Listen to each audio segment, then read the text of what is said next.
Почна лидерската средба за реформските закони и укинување на техничката влада во клубот на пратениците. Поканата ја прифатија Демократската унија за интеграција, Левица, ЛДП, Дом и коалициите партнери, но СДСМ и Филипче го одбија повикот. Мицковски очекува консензус за клучните закони и реформите во правосудството. Дискусијата ќе го отвори прашањето за изборниот законник, народниот правобранител и иднината на техничката влада. Денешната лидерска ја следи колешката Далиборка Демјанска. Далиборка, опозицијската СДСМ пред денешната средба обвини дека владата презема политики на изолација на земјата и спроведува скриени планови. Повели со деталите. Точно така, Александар, тоа е веќе нивни познат став и поради овие аргументи тие одбија денеска да присуствуваат на денешната лидерска средба. Инаку на средбата дојдоа сите останати поканети. Премиерот пристигна во придружба на координаторот на пратеничката група Никола Мицевски. Дојде лидерот на ДУИ Али Ахмети во придружба на пратеничката Арина Ајдари. Одвреди представник е Билалка Сами, додека од партијата Движењето Знам, министерот Горан Минчев во придружба на пратеникот Бобан Карапејовски. За прв пат на лидерска средба е присутен и председателот на Левица Димитар Апасиев, кој кажа дека овде пристигна денеска и со своји барања. Се согласува да се укине техничката влада, меѓутоа има и две своји барања на кои ќе инсистира. Кажа дека не очекува ништо посебно од оваа лидерска средба, но е добра можност за конструктивен диалог. Предлагам први него да го чуеме. Левица е прв пат поканета да учествува на лидерска средба. Ова ги задоволува нашите претходни барања, дека ние ќе учествуваме на лидерска средба само доколку е во рамки на институциите. Нашите барања веќе ги изјаснивме. Тоа е промена на изборниот законник, која е неминовна за следни избори, бидејќи Левица е единствената досега цензурирана партија во овие 35 години на плурализам. Исто така имаме и економски барања поврзани со барањата на синдикатите, кои што ќе ги изнесеме внатре.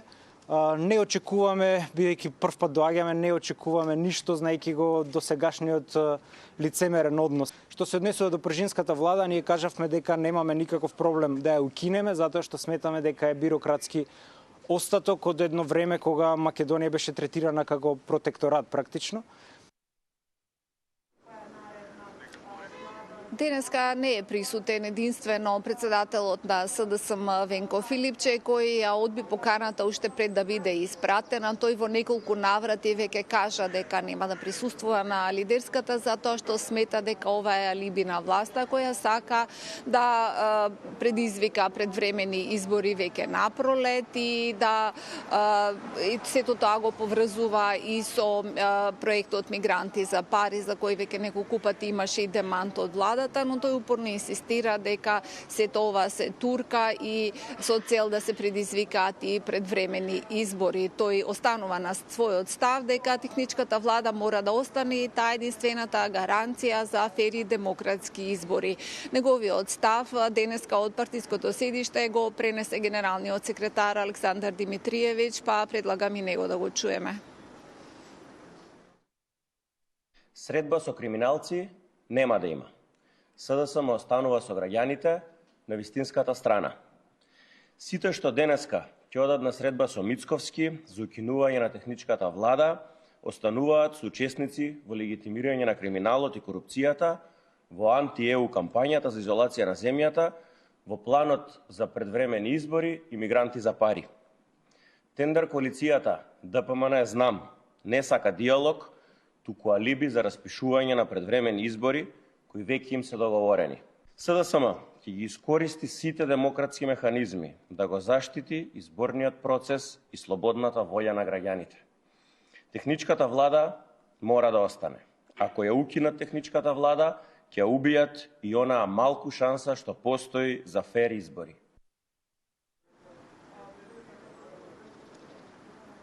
На маса пред лидерите денеска се повеќе прашања покрај укинувањето на техничката влада, односно и измените во законот за влада. Тука се и повеќе реформски закони, особено оние за кои е неопходно двотретинско или бадентерово мнозинство.